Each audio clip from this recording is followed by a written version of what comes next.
Hi everyone. Thought I'd take a break at looking at my games now and look at a game that's been annotated by the hacker Nathan Gittens. And this was in the Manchester Congress, which he also played in as well. And he was on 2.5 out of 4 going into the last round. This is his last round game. And it was he was black against an opponent called Pilch, who was like a bit of a surprise package because his grade was like 110, but he was on 2.5 out of 4. So that's a bit of a shark, that. It's called a bit of sandbagging because he could easily have gone it minor and probably won it, but he's gone in the major and he's on 2.5 out of 4. And Nathan's on 2.5 as well. He started off well with 2.5 out of 3, but he got hacked in his last game as white by the Dutch. So and he had to like win this game to avoid crucifying his grade. And he's annotated this game. These are his annotations, by the way, so he gets like the credit. I'm just like video annotating it just for the channel and see what y'all think of it and hope you enjoy it.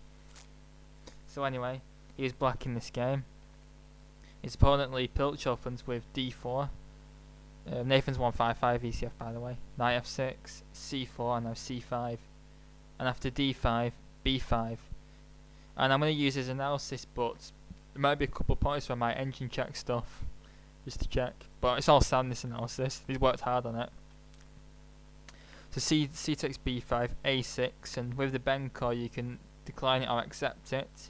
I usually like to decline with b6 to deny black as much counterplay, but he accepts it. And after g6, you see black's gonna like finish out this bishop. Oh, I'm not putting arrows on, which is a bit annoying. So after knight c3, we actually go down main line. Benko favourite for a bit with bishop takes a6. You see black's gonna get this queenside counterplay. And by the way, just a little note for y'all, even if white's up a pawn, a lot of the endgames are actually good for black due to his queenside pressure and superior pawn structure. And now e4, the most aggressive continuation. And black actually stops white from castling with bishop takes f1, king takes f1. This actually isn't much of a big deal. And now Nathan plays d6. And now I think the main move, I'm not entirely sure, I think it's like g3. Give like the king a square. You see on g2, but black's gonna got this pressure for pawn. I'm gonna have to use green out I think all the time. In fact, no, not there. You see all this, and b2's gonna come to 5, and the bishop's gonna finish out itself. It's got an open diagonal as well. You see all this potential pressure that black can exert on white's position, but white is up a pawn. However, he plays a very radical move, which is g4. You can tell he's a bit of a hacker. Now this is a very aggressive line. I'm not sure it's that particularly brilliant. In fact, I'm just going to engine check it. So add Houdini.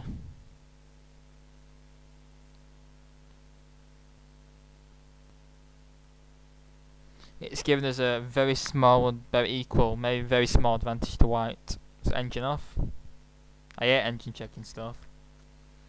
So he's basically just going to try and hack him up. And yeah, it took him out of book, by the way.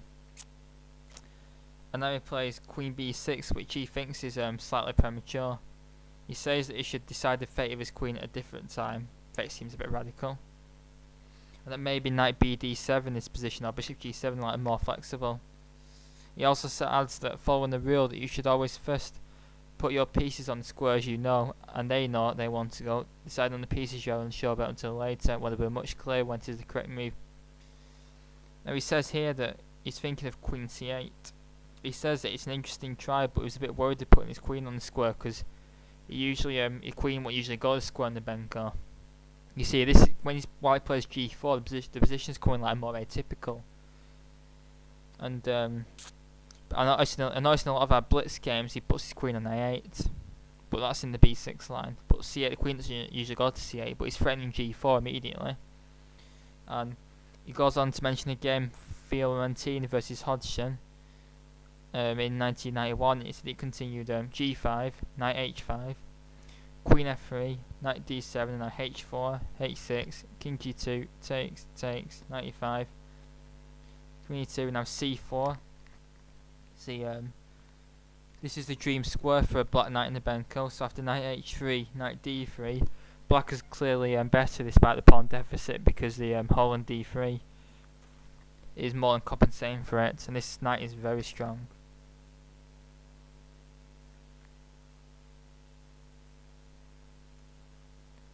So Queen b6, King g2, getting the king safer, but g4 has created some holes.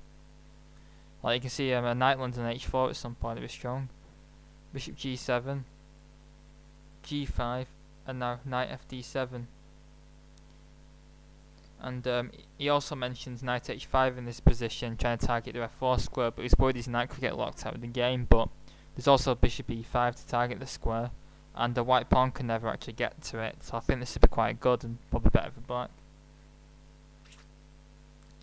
Now after knight fd7, preferring knight e5, white actually plays f4, aiming for some hack attack, like a flick knife attack banana. And now he decides to castle right into the lion's den, he writes. He says that he won't dream of castling into a wall of pawns, but this is the exception. He says, like, where else would the king go? And it's vital that the rooks coordinate effectively, but looking at his position, where actually is the king going to go? Because it can't go queenside, and its centre could open up, so kingside's best, and you've got this bishop on g7 protecting the king. And now he continues more hacking with h4, so this 110 ECF is trying to hack him to shreds, and he's also a pawn up. But look how airy his king's becoming. And Nathan says he was very pleased to see this move. And now he looked at a few moves. In the game he plays f5. He says his opponent's trying to hack him, and he's excited for a good aggressive game. And he says that as well as breaking with e6 in the Benko, black can also break with f5 in the Benko. And he says that he was in no mood to sit around for his execution with passive moves like knight bd7 because he's a bit of a hacker. And he says you've got to give squares to gain squares, because now of course, if you have a look, e6 is now chronically weak. But now there's a half open f5 at rook potentially, for a start. And the d pawn can easily be bullied. And he says anyone's thinking about a queenside attack in the game now will be quite foolish, and he'd already forgotten about a queenside sort of move 9 after g4. He wants to play c4, knight d3. So let's have a look at c4 for my knight d3. So we'll go back. So after h4, another alternative was c4. Pairing. Say queen e2. Knight c5 and knight f3. Queen takes c4 loses to knight b3. Rook b1. Knight takes. Rook takes. Queen takes. And then rook takes a2. And white's getting hacked. So knight f3. Now knight d3, and black's again got strong compensation for the pawn, and white's attack isn't going anywhere fast. So after f5, because all the pressure white's centre's coming under, he plays ef. And after rook takes f5, black's now got a half open f5 at rook. And now he plays knight g2, just developing another piece, because he hardly developed anything, he's just been throwing pawns, that's his problem. Nathan expected queen e2 to be played. And after rook f7, h5, knight a6, and queen e6 he was worried about, and all of a sudden black's in trouble. And also h takes g6, h takes g6, maybe queen e6 is also strong. And it's starting to look dire on black's kingside, he writes. But he plays knight ge2, and now knight a6, just developing another piece. But it also leaves a knight out of the action, and remember, as he says, you should bring all your pieces to the party. And also he has a master plan, he says, which he's eventually able to actually play in the game. So after knight g3, attacking the rook, rook f7, and now queen g4. And now after queen g4, white's just going for a hack attack with breaks h5 or f5, and if black's not careful, it's going to be hacked. And like, so there's a lot of pressure now on under black's kingside, but black's got sufficient counterplay with white's king being exposed. But white is up a pawn still. So he plays rook d8, defending the knight. However, another move is rook a7. He says he likes his rook a7, but he also adds that defending a knight actually looks wrong to him. And h5, knight b4, he gives us a continuation, takes, queen e2, knight f8 and queen e4, and adds that this leaves white firmly in the driving seat. And we'll just check to see if the engine backs his analysis up. But I think he uses Houdini to do these articles. It only gives a small advantage to white, actually. No, it's actually giving us no, keeps changing. No, it's equal again. 0.08 with Queen B7 is actually fine for black, it looks like. So it's about equal this, but white maybe has the better chances. You'd rather white anyway. Back to game. So Rook D8 and now H5, and the hacking continues with lines that are going to be opened up, and if black isn't careful it's going to be mated. And now either the game starts to get very exciting, because now black plays C4, and this is a multi-purpose move. It clamps down on D3, and it also opens the queen up. So you see all this potential pressure on F2, and in fact all it was thinking about was F2 at this point, he says. Another alternative, you're right, it gives his knight C7, just aiming to bully the IQP on D5, because he says that he likes bullying IQPs and has a very good record against IQPs. Like Queen B7 is going to come, and the IQP is going to come under significant pressure. This is like a more positional element, but he's a hacker, so he thinks more tactical stuff. To C4, and now HG, HG, and now Queen E2. This queen retreat is trying to come into the very weak E6 square. And now he writes, there is no hope in carry on with further queenside brutality at the moment. White is only fighting with half an army after all, whereas Black's is starting to flex its aching muscles after all defending. I know what my next move was, but I wanted to calculate an ambitious move on move 21 and had a long 20-minute think about the variations I could. And now he plays knight b4, bringing the knight into the game, and Black's starting to get some strong counterplay. Now he's rook c8, by the way, queen e6 drops a pawn. And what was I say now? He says that, of course, if you are going to throw a party, why not invite all your pieces to it? The knight a6 is an incredibly passive piece and needs to get into the action. Rook c8, queen a6 drops the pawn, and stubborn passive defence seems quite nebulous after f5. Asks the queen what it thinks of being dragged off a dream diagonal because of some amateur foot soldier. In war there are casualties, and the c-pawn is no exception. So queen takes c4 because you see that it was a pawn sack, but a very good one at that, because after because now knight e5 was played, an absolute stunning move. Let's go back. So after queen takes c4, you see this nasty blow in knight e5 is going to occur, because like I said, he was only thinking of f2. So there's no easy sacrifice the pawn, but now he's sacrificing a piece. And let's see what he has to say about this piece sack. So after knight e5, he says, finally I managed to force through the sacrifice I've been waiting to play all game. Throwing the whole board into turmoil, this reckless knight threatens to expose the greatest weakness on the board with decisive effect, which is f2. The problem is that my opponent hasn't realised it yet. Remember, weak squares do not just mean outposts and squares in front of pawns, they also mean squares buried deep into enemy territory. It is very dangerous to want to play a move, as the more you look at it, the more you try to justify it and attempt to make it work. So is this sound? Well, a sounder option seems knight c2, and after rook b1, check, forcing the bishop off. Rook h4, rook b8, queen e2, queen d4, and white is 2 pawns up, but it says he has a lot to prove because he's got weak pawns. His dark square bishop is gone, but white is 2 pawns up here. Let's just engine check it. The engines think Houdini thinks that black does not have enough compensation for 1 pawn, and actually gives king h3 is the best move. So I don't think Nathan's actually used an engine with this article. It's very good. It's very good though to say he's not using an engine, because he can't have used one, because this is definitely better for white. This according to engines, and white is 2 pawns up as well. So knight c2 actually isn't that great, I've concluded. Maybe let's see what he thinks of so queen takes c4. Let's see what he thinks of knight e5. Let's engine check this. Knight e5 is given as unsound because it's plus 1.82 with queen e4. Oh, it's not, it's plus 1.4, but it's better for white with the queen move. It's just better for white. In fact, your queen e4 is given here. So after knight b d3, bishop e3, queen takes b2, check knight c2. This is given as a refutation of sacrifice.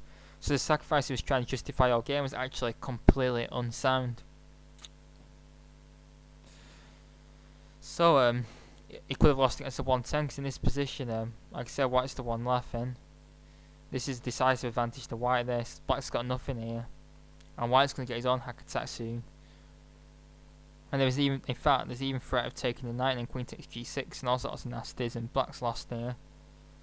So if we go back, this sacrifice was actually completely unsound if it had been declined, and his theory of trying to play a sacrifice all game would have been refuted, because like he says, you shouldn't try and focus on one move all game, because if you can't make it work, you'll start making like bigger concessions to try and make it work. And eventually, if your opponent don't forfeit, it'll just weaken your position more and more, and this is an example of it. If ever his opponent was 110 for a reason and blunders and accepts the sacrifice, and now of course the queen and rook are also on f2, and now you should see the point behind the sacrifice with queen f2 check, and after king h3, bishop takes c5. Black has a crushing attack. However, if rook f3, which looks like a kill straight away, knight c4 just wins for white.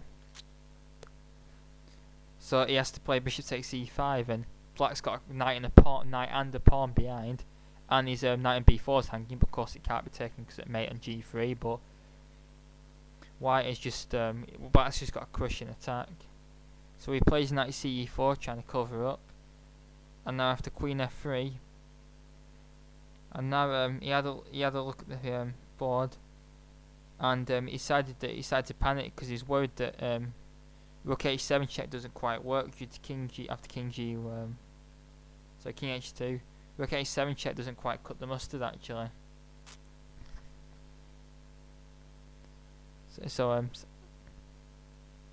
So he had a look and plays rook df8. However, this is actually missed the forced mate with bishop takes g3 check, knight takes g3, now rook h7 check, king g1, queen takes g3, and now just a massacre. And that was forced. That would have been a quicker win. Instead he plays rook df8, just calmly doubling on the f line, and now his opponent, in like a couple of minutes left on clock, just blunders with queen b3, which leads to a forced mate. I mean, almost all other moves lead to mate. I mean, let's see engine check this. See what the best defense is. Well, every move's a cushion advantage to black. In fact, the only move that's like less than 20 odd pawns is king g1, just dropping the g3 knight for nothing, and then rook h9 just throwing away most of the pieces. So it's just game over. Queen b3 and now rook h7 check, king g1, rook takes h1, after knight takes h1, queen f1 was mate, and that's how the game finished. So let's see how he concludes this article, and I hope you've enjoyed this like very aggressive game, and he concludes it with: "It is fitting that the final blow was dealt on the key square that I had pinned all my hopes on, and also, as it happens, white's weakest square on the chessboard in the opening. This is a rare game wherein a 1d4 opening, the f2 square, was targeted, when this usually universally occurs in 1e4 openings. This highly instructive game tells a story that the invisible weak squares and the invisible outposts are often more effective than the easily visible ones. Hopefully you enjoy this extremely aggressive game between two extremely aggressive hackers." Now, I don't usually do this, but I don't really think I went through the game that clearly, to be honest. I'm just going to go back to the start, and I'm going to show you like from start to finish. I'm not going to talk or anything. I'm just going to go through the moves. So let's see, between this very aggressive game.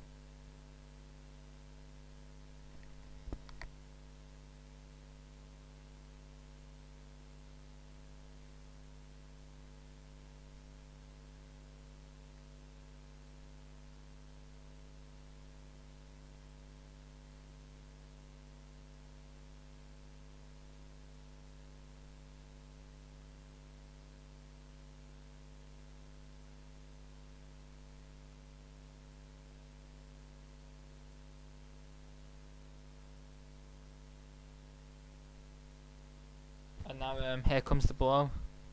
This stunning move that could have easily been refuted, but well, not easily, but could have been refuted. But now his opponent just allows it.